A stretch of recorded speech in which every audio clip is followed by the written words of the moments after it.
I hear voices. It's not just a metaphor I put in the title for effect. When somebody says that, there's this chill that runs up our spines. She's hearing voices. Would she? Does she? Is she? But it turns out how we really feel about people who hear voices depends on who's hearing the voice, and on whose voice is being heard. Look, if I'm a minister and I say, "I have heard the voice of God, and he has told me to lead my flock to salvation. I am his holy vessel." It's okay. He can listen to God. He can talk back to God. They can have a conversation.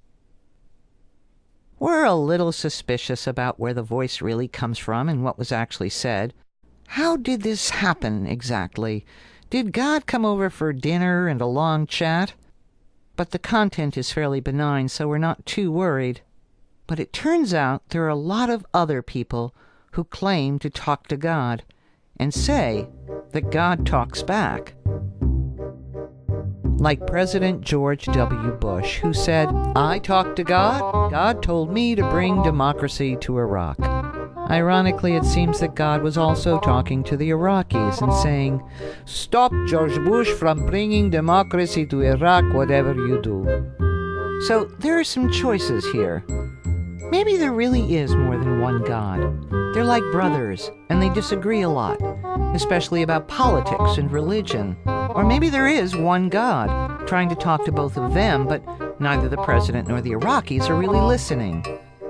Of course, the last possibility is that there is no God, in which case, who the heck are these people listening to? And they're not the only ones. Throughout history, kings, queens, popes, maidens have taken God's word back to their people, mostly so they could go to war and prove that they were on the right side. From all of this, you'd think God had never heard of the words conflict resolution. So sometimes I hear voices, and they could be God. Am I just crazy? Or is it that I'm showing real leadership potential? Probably not, since my voices have never recommended waging war against anybody, not even the ants on my kitchen counter.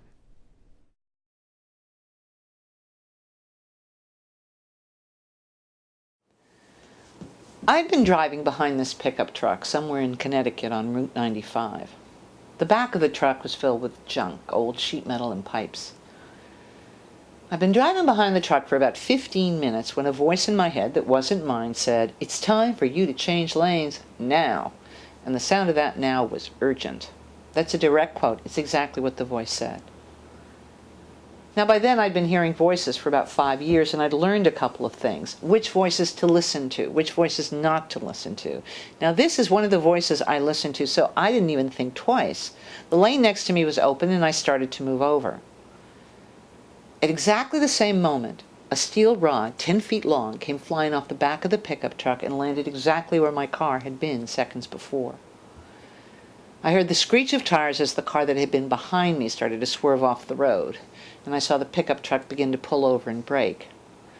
It was the kind of steel rod that would have gone through my windshield, and either I would have been injured, or my car would have been wrecked, or maybe I even would have been killed.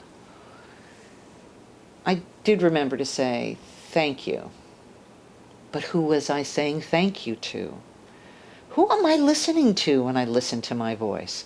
A lot of people want to say, "You're crazy," and just stop it there, but I'm really interested.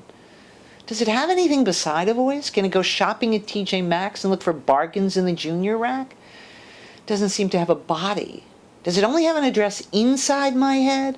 Neuron 6473, fourth synapse from the left, Nikki's brain.